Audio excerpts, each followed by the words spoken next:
vers 14. En as Christus nie opgewek is nie, dan is ons prediking vergeefs en vergeefs ook ons geloof. Net tot sover. Ek kan gerus tyd neem om self hierdie gedeelte te gaan lees. Dit is nogal 'n baie lang gedeelte, 58 verse, en dis nogal redelik intens.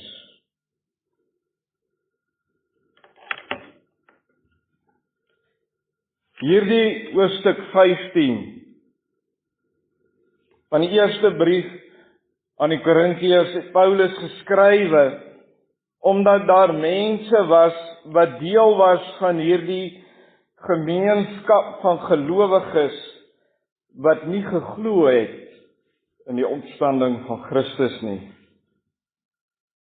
En as ek vanoggend net hierdie versie aan julle sou voorhou, dan sou 'n mens seker kon sê, soos daardie mense geglo het, dat daar nie 'n opstanding was nie, dat daar vertwyfeling was in mense se lewens. Vanoggend vier ek en jy die opstanding van Christus, die voltooiing van Paasfees. Dis die hart van die evangelie waarin ons glo, ons geloof draai rondom Paasfees. Dis tog immers hoekom die Here Jesus gekom het. Die hart wat hierdie Paasgebeure omarm, en ons gaan later in die jaar dit vier, is Christus se hemelvaart en Pinkster, die uitstorting van die Heilige Gees. Hy moes opvaar en aan die regterhand van die Vader gaan sit, sodat die Heilige Gees kon kom om in sy kinders te kom woning maak. Maar dis nie waaroor ons vanoggend praat nie. Ons het vanoggend die opstanding Sondag. Hierdie stuk skrywe Paulus oor die opstanding van Christus Jesus. Sê Paulus, ek maak julle die evangelie bekend wat ek aan julle verkondig het, wat julle aangeneem het en waarin julle nou staan. Nie net het hy aan die kruis gesterf sodat ek en jy gered kan word en van sonde verlos kan word nie. Hy het opgestaan sodat ek en jy kan lewe. As hy nou net aan die kruis gesterf het, dan was hy net 'n wonderlike mens wat lank terug gelewe het. Nee, hy het opgestaan uit die dood, sodat ons kan lewe, sodat ons kan glo in hom wat die lewe is. Ons het vanoggend gehoor die teks vir die gedeelte Johannes 20, wat vat julle terug daarna toe die vroue terugkom van die graf af. En hulle die disippels sê, ons het hom gesien. Het Petrus, Johannes en Jakobus hulle gehaas na die leë graf. En omdat Johannes vinniger was hy eerste in die graf. En hy sien die doeke van sy hoof eenkant lê en staan daar. En hy het geglo.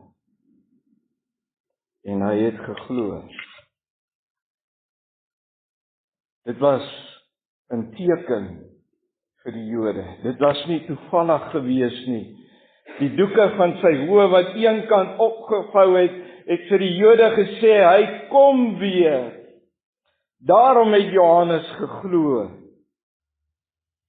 Toe Thomas nie teenwoordig was, toe Christus die eerste keer aan die 12 verskyn het hy gesê, hy sal eers glo as hy hom sien.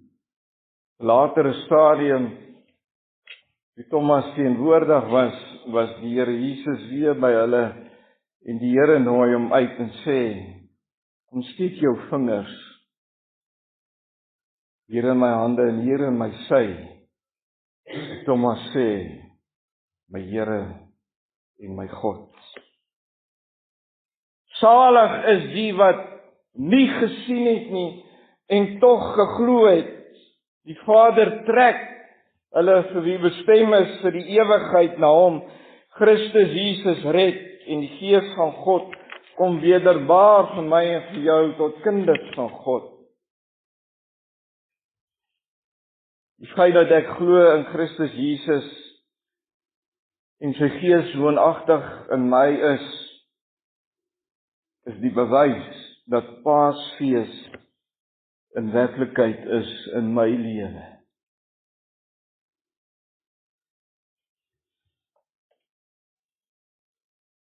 Die bewys dat Paasfees in werklikheid is in my lewe, is die bewys van die Heilige Gees in jou lewe.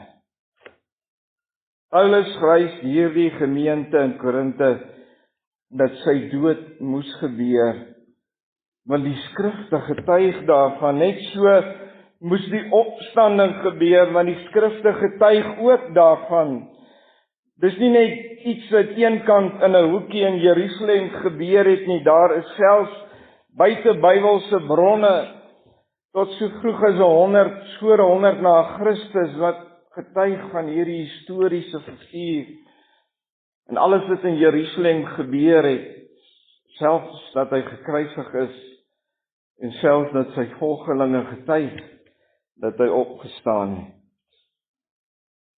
Paulus skryf in hierdie getuienis in vers 8, waarvan hy self die laaste getuie is. Dan begin hy by Sefas en die disippels. Paulus is die geringste van die 12 apostels. Want hy was nie saam met hulle geroep nie, tog is hy by uitnemendheid die grootste apostel van hulle almal gewees. Want hierdie Paulus op pad na Damaskus kragtadig tot bekering gekom, en Christus roep hom as 'n apostel onder die heidene. Paulus het Christus se hart gehad vir die verlorenes. Daarom het hy hierdie groot ywer gehad om die evangelie uit te dra. Daarom het hy so hard gearbei sodat soveel as moontlik mense die evangelie kon hoor. Onthou julle Vrydag, julle wat hier was, ek jou gevra het, kind van God, wanneer laas het jy iemand na die Here Jesus toe gelei? Of het jy al ooit iemand na die Here Jesus toe gelei? Hy noem homself die geringste van al die apostels, want hy het die kerk vervolg voor sy bekering, en met sy passie het hy die evangelie uitgedra, want uit genade is hy gered. Romeine 1, vers 16 en 17. Besef ek en jy vanoggend weer, as jy terugdink vanoggend na jou eie bekering, dat ons uit genade gered is. So 'n paar jaar gelede luister ek na 'n gesprek op Radio Kansel, ek dink dit is 'n Amerikaanse sendeling, wat vertel van, hy sit in 'n vliegtuig, ek weet nie waartoe op pad nie, en langs hom sit ook 'n man, ook 'n sendeling van 'n ander land. En hulle raak in gesprek oor mekaar se gebeure in hulle lande. Soos julle weet, ons wat in die Weste groot word, kan vrylik woord lees, vrylik kerk toe kom. Hulle wat in die Ooste bly, word vervolg vir hulle geloof. Die een wat langs hom sit, is 'n sendeling uit een of ander land, vervolgde land. En hy vra vir die man, wat sou jy sê, is die verskil tussen ons, wat nie vervolg word vir ons geloof, en julle wat vervolg word vir julle geloof? En hy antwoord om die volgende, en hy sê, you are committed to een kos, that we are sold out for Christ Jesus. Committed beteken dat ek is gecommit in iets, totdat dit bietjie warm onder my raak, dan vervaag die commitment, terwyl hy wat uitverkoop is aan die Here Jesus, is daar tot en met die dood gehoorsaam aan die Here. En dit wil ek jou vanoggend vra, kind van God, is jy gecommit tot dit wat die Here Jesus vir jou gedoen het, of is jy uitverkoop aan die Here Jesus?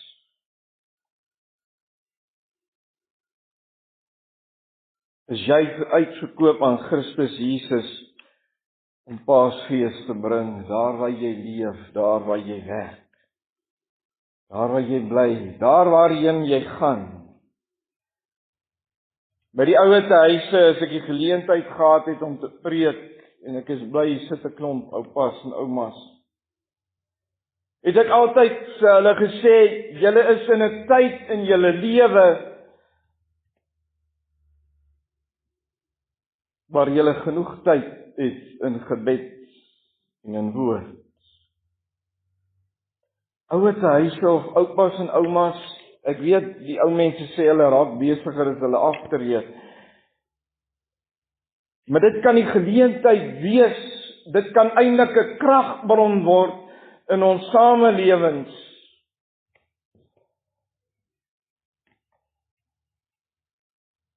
Ons gebede kan gaan tot in die uithoeke van die wêreld.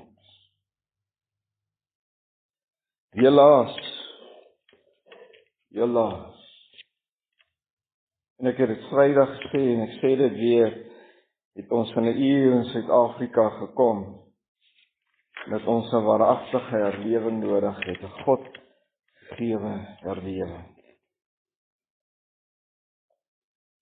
My ma se ma was so 'n vrou, sy was so 'n ouma, toe sy nog geleef het, in 'n ouete huis in Bloemfontein, elke oggend, sy 3 uur opgestaan, elke oggend, sy 3 uur opgestaan, tot 6 uur gebid, sy het nou saam met die hoenders gaan slaap, maar elke oggend het sy 3 uur opgestaan, tot 6 uur om tyd te maak, saam met haar Heer en Meester, en het sy op papiertjies neergeskryf, 'n versie, dit wat die Here op haar hart gelê, om hulle wat haar in die dag kom besoek, of van die personeel, wit of swart, 'n teksversie vir die dag te gee.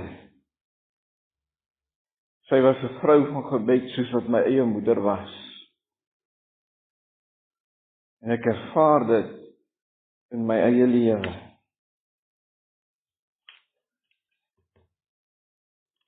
Dieselfde krag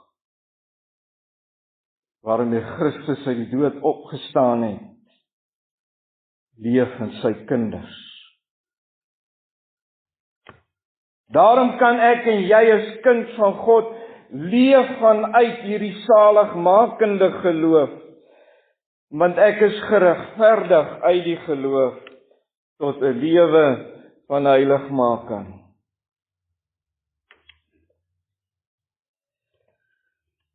Hierdie opstanding van Christus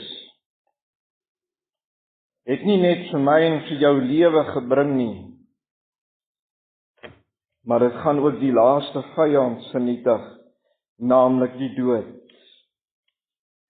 Alles gaan aan hom onderwerp word, en wanneer alles aan hom onderwerp word, gaan hy homself ook onderwerp aan die een wat alles aan hom onderwerp het. Ek onderwerp myself aan God, deur elke dag aan myself te sterf, sodat ek vrug kan dra, skryf Paulus daarso in 1 Korintiërs 15. Dis tog heiligmaking.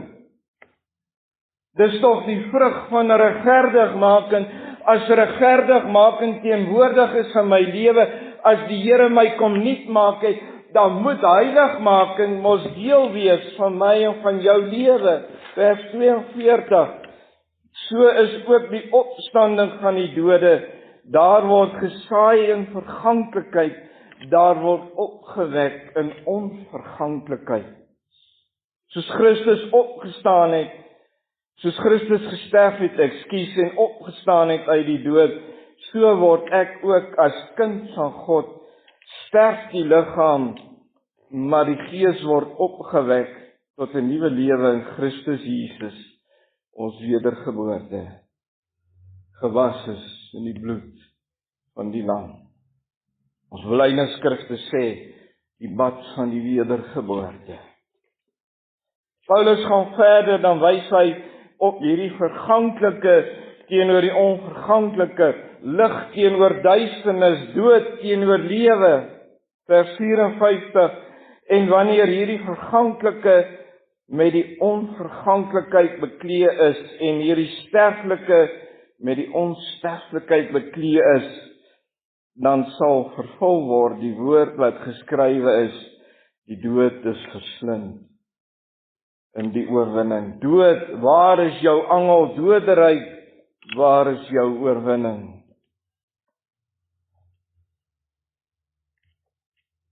Christus se laaste woorde aan die kruis. Dit is volbring. En saam met dit het in die tempel het hierdie gordyn, hierdie doek wat die skeiding gemaak het tussen die heilige en die allerheiligste in twee geskeur, vir my en vir jou as sy kind van God direkte toegang gegee tot die Vader. Daarom skryf Paulus in hierdie selfde brief in 1 Korintiërs en sê, julle liggame is die tempel van die Heilige Gees. En as Paulus dit skryf, dan het hy in gedagte dit wat hier gebeur het, dat ek en jy nie die heilige, maar die allerheiligste is. Want die Heilige Gees het tog kom woning maak in die allerheiligste.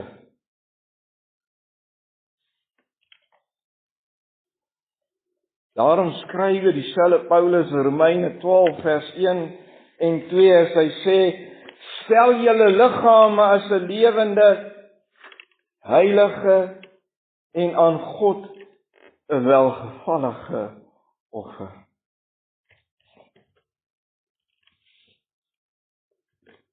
Ek het dit altyd gesê waar ek gepreek het. En ek sê dit vanoggend vir julle weer, en ek weet wie is van julle wat dit so leef.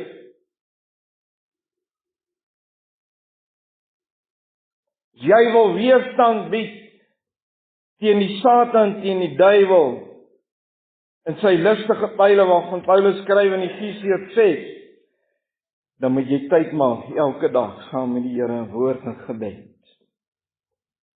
Elke dag tyd maak saam met die Here in woord en gebed. Vers 2, en word nie aan hierdie wêreld gelykvormig nie, maar word verander deur die vernuwing van julle gemoed. Deur die vernuwing van julle gemoed. Ek wil vir jou sê, kind van God, die beste geleentheid om te groei in jou geestelike lewe, die beste geleentheid om God se hart te hoor, is nie net die lees nie, die bestudering van hierdie wonderlike boek. Elke dag getrou.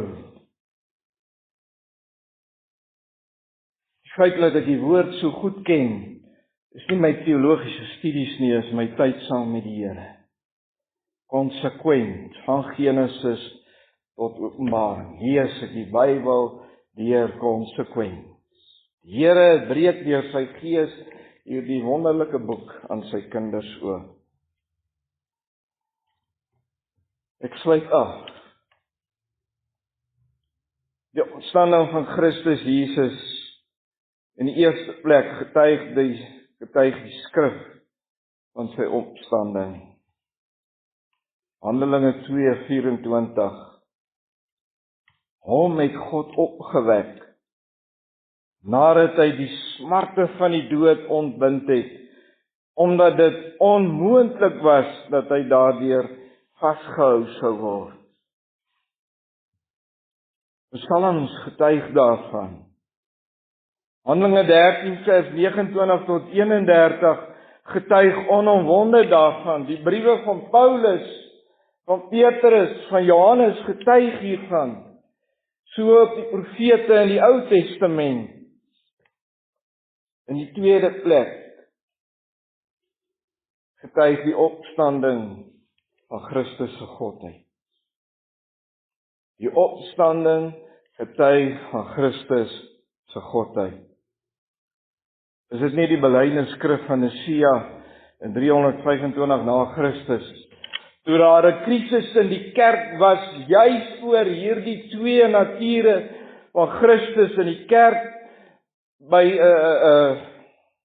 Nicea by mekaar gekom en daarom word die synode van Nicea genoem het, en toe die kerk weer by bevestiging gesê het, hy is volkome God, volkome mens gewees.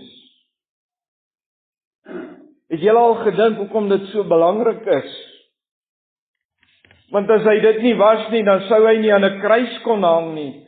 Dan sou hy nie aan die kruis kon sterf nie, want die dag toe hy daar gesterf het, het Vader al ons sondes op hom geneem, in daardie een daad aan die kruis.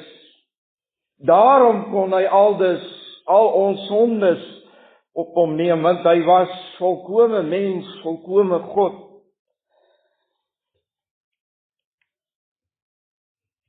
Sodat die wat bestem is tot die ewigheid, tot geloof in hom sou kom.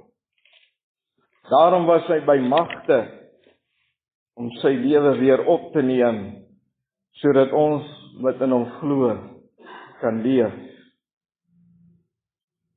Toe hy vir sy disippels vra, wie sê julle is ek?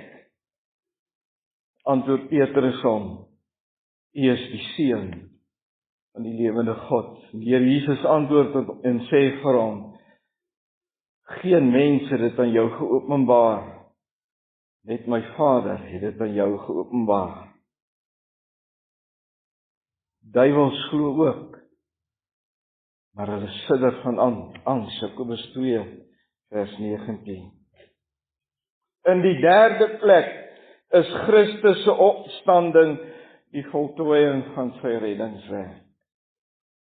Moet nooit die kruis en die opstanding losmaak van mekaar nie.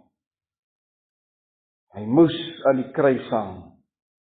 Hy moes opstaan uit die dood. En dis hoekom ek en jy leef op grond van dit wat hy gedoen het. Romeine skryf Paulus hoofstuk 4 vers 24-25. Maar ook om ons ontwil, aan wie dit toegereken sal word, ons wat glo in hom wat Jesus ons Here uit die dode opgewek het, praat van die Vader, wat oorgelewer is terwille van ons misdade en opgewek is terwille, hoor mooi, van ons regverdigmaking. Die opstanding is die voltooiing van sy reddingswerk.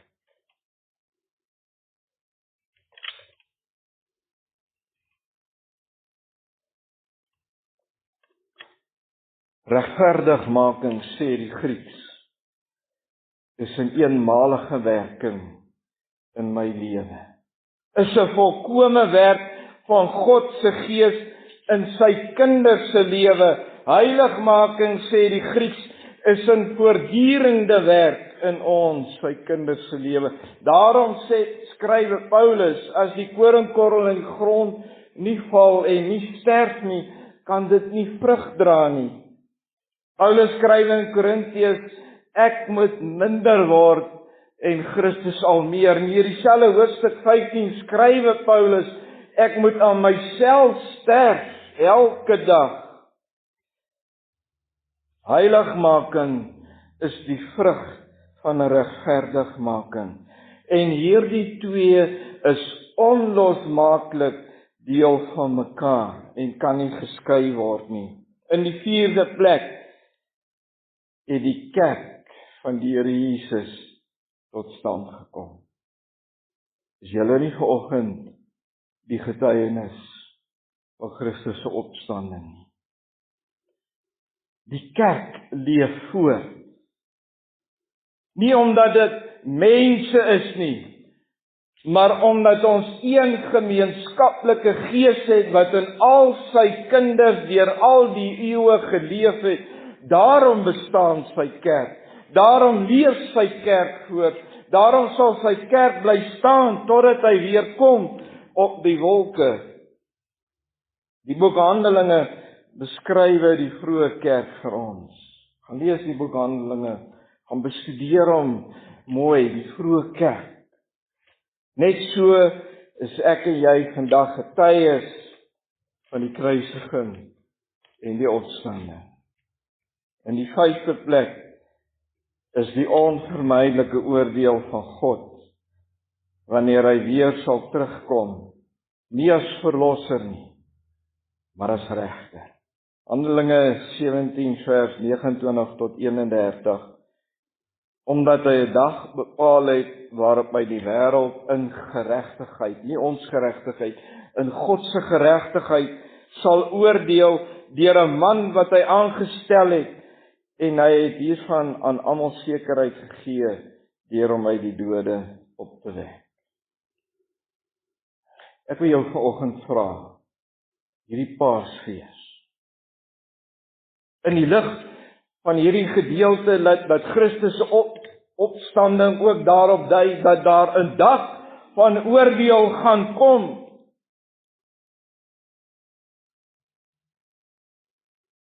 Dat hierdie Paasgebeure vir jou en vir my weer op die Here weer op ons harte mag druk en sê, ek mag nie slaap nie. Ek mag nie sluimer nie. Paulus skrywe vir Timoteus en sê hy, jy moet die evangelie tydig en ontydig bring. Tydig wanneer dit vir ander mense tydig is, ontydig nie wanneer dit vir jou tydig, maar ontydig, aanhoudend, voortdurend. Ma, bid jy vir jou kinders se redding. Oupa, ouma, bid jy vir jou kinders, jou kleinkinders se redding. Bid jy vir hulle rondom jou. Ek het Vrydag gevra en ek het net nou weer in die diens gevra, wanneer laas het jy iemand na die Here Jesus toe gelei? Ek weet in die kerkorde waarin die kerk waarin ek groot geword het, staan daar een van die opdragte van die ouderling is om iemand na die Here Jesus toe te lei, disippels te wees. Ek en jy is gered in hierdie kerk, in julle kerk, in my kerk. Nie om lidmate te wees nie, maar om disippels te wees. Gehoorsame disippels.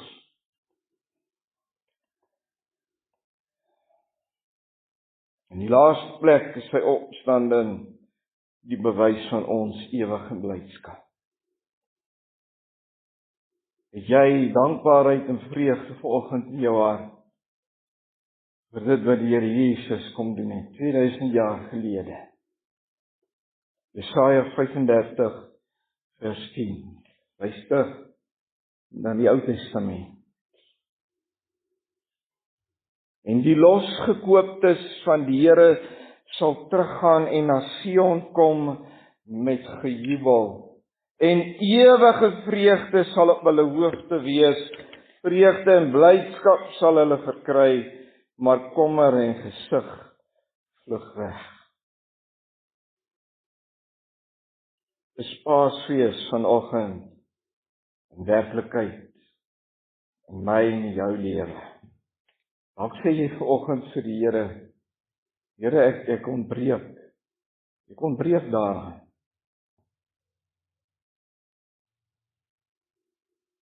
Ek dink aan daardie kruisgebeure, met my eie dinge, my eie woorde.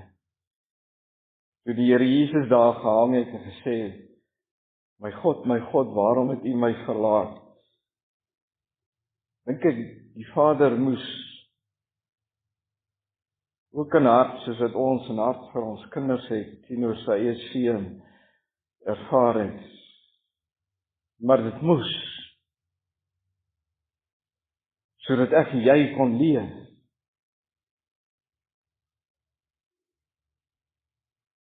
Dit moet vir my en vir jou, Paasgebeure moet vir my en vir jou terugbring. Hou jy daai dag toe jy tot bekering gekom het, die vreugde in jou hart, die dankbaarheid in jou hart.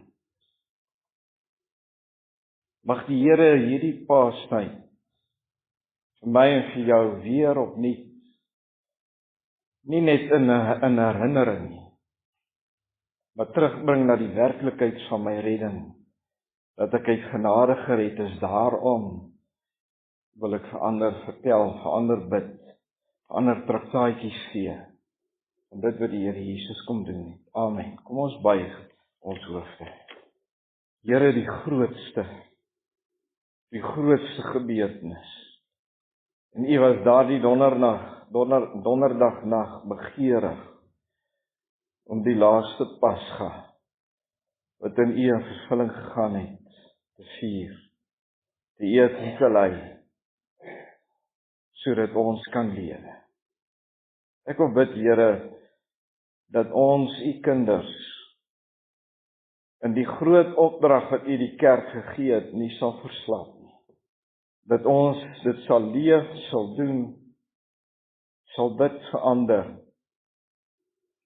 Dat U ons sal gebruik as instrumente in U hande. Laat ons die saaiers sal wees, want dit gaan oor U woord, Here.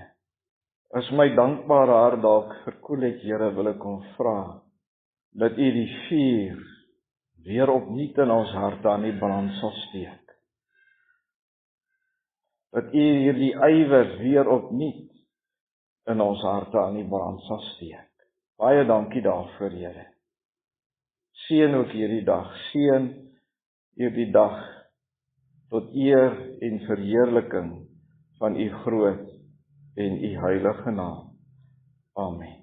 Van die seën, die genade van die Here Jesus Christus en die liefde van God ons Vader en die gemeenskap van die Heilige Gees sal met een en elkeen van julle wees. Amen.